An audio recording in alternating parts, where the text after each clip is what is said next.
Terrell Thomas, These Urban Times. Good afternoon, Chairman. How are you today, sir? Good afternoon, Terrell. Well on this end. How about you? I'm great, man. I greatly appreciate your time.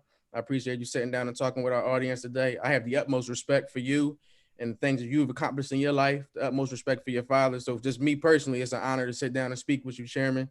Um, I want to ask you, and I'm curious to know, what were your first thoughts when you heard or received the news or were asked for permission? I'm not sure exactly how it went, for people to actually do a story and tell the story of your father's life. Guarded. It's a long story how I got to this stage. There have been so many attempts, to come, some nefarious, some, naive in regards to dealing with the legacy of Chairman Fred and Black Panther Party. So again, guarded. He is up, and also not only myself but the people, because again, this is something that we don't take lightly. The legacy of Chairman Fred Hampton and the Black Panther Party in general. Can you talk to me and let me know? Of course, you're continuing the legacy. You're continuing to do things for the people, continuing to do things in the community with the Black Panther Party Cubs. Can you speak to me a little bit about that for our audience who is not aware, who are not aware? Black Panther, I appreciate you for asking that, because again, I can't tell how many interviews, situations we've been in, and you can directly correlate the politics of Black Panther Party to that of the Black Panther Party Cubs. Though we say it's a tough act to follow, but we attempt our best to not only walk in their footsteps, but their Panther Paw steps.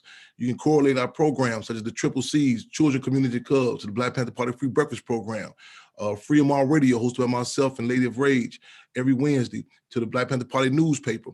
The politics, it can be directly correlated. And a lot of times people want to wait till it's a safe subject to speak about before they acknowledge it. I was noticing in the Wheaties box in the background with you, there's an interview where the commentator was asking the representative of Wheaties in the late 80s. They were going to put Muhammad Ali on the front of Wheaties cereal.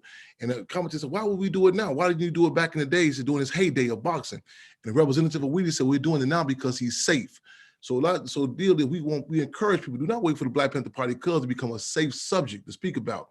We're talking about, we serving hot politics, and we serving, our programs are serving hot food. So we say the Cubs are coming, the Black Panther Party Cubs are here. We tighten up our presence on online, but if not, they can go to SaveTheHamptonHouse.org. They go to ChairmanFredJr.blogspot. Again, we've been out here, but I know people get involved in struggle or become quote unquote conscious one of three ways: inspiration, aspiration, or desperation. And these are definitely desperate times.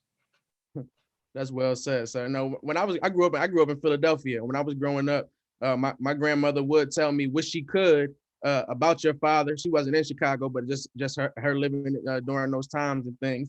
And I'm making sure I have it up. I got a book right here too, Seize the Times. So I'm very aware of some of the things. Of course, I wasn't around during those times, of course, but I am very aware of some of the things in which your father built and which he stood for.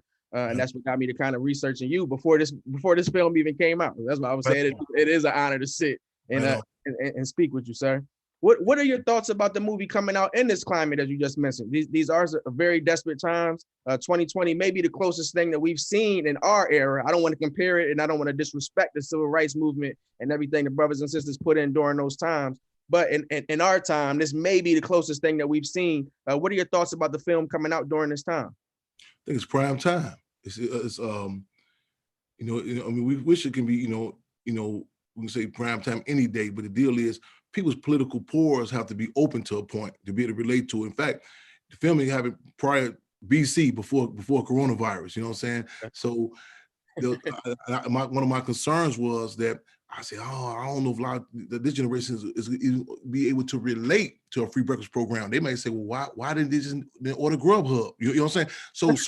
So you talking about there's a lot of a climate of generation, like privilege, entitlement. A lot of people don't even have a history of the role the police play.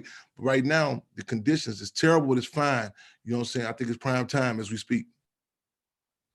Before I let you go, sir, and once again, I greatly appreciate you sitting down and speaking with me.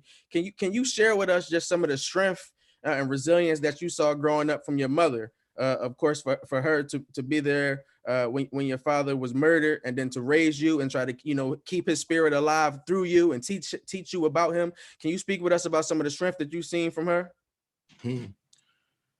And there's we limited on time. I bet, man.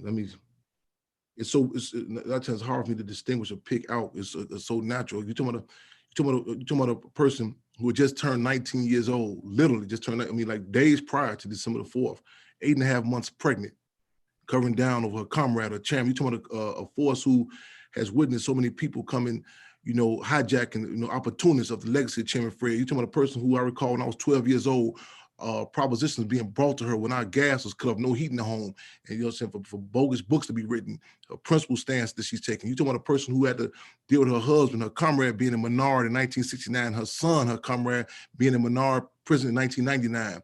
You're talking about a person who, when I was sentenced by the infamous Judge Michael P. Tooman in Cook County Court to 18 years, I'm talking about that same position of strength that was exemplified on the morning, December the 4th. You see that principal stance, we greet each other. I was taken captive, who had to go through the town sewer max and come through a continuous visit. You talking about my A1 from day one, my comrade, who stood, and still with us, on the battlefield, who serves on our advisory committee of the Black Panther Party Cubs, who's out there this past December the 4th, talking about what happened then and what has to continue to happen right now. Thank you so much for your time, sir. Of course, I'm looking through the lens of the camera. I've read books about your father. I was told stories about your father. I hope that you feel like he was portrayed in a phenomenal way, or the best way that the story could possibly be told. I appreciate you for sitting down with me, sir, and continue to do what you do, because please, man, it's needed out here in the world. We need people like you, and I appreciate your service and your time, man. Appreciate you. Need people like you to help us get this story out, brother. Respect, man. I'll get back to Philadelphia. I look forward to touching down with you. You come to Chicago, make sure you come to the Hampton House also. Shout out to Captain. I live in Atlanta now, so if you ever here, please reach out, sir. Please. Yeah, definitely. Hit me on Instagram, the official Chairman Fred Jr. I'll be in Atlanta soon. I just left there. I'm gonna send you my number right now, sir. Right on.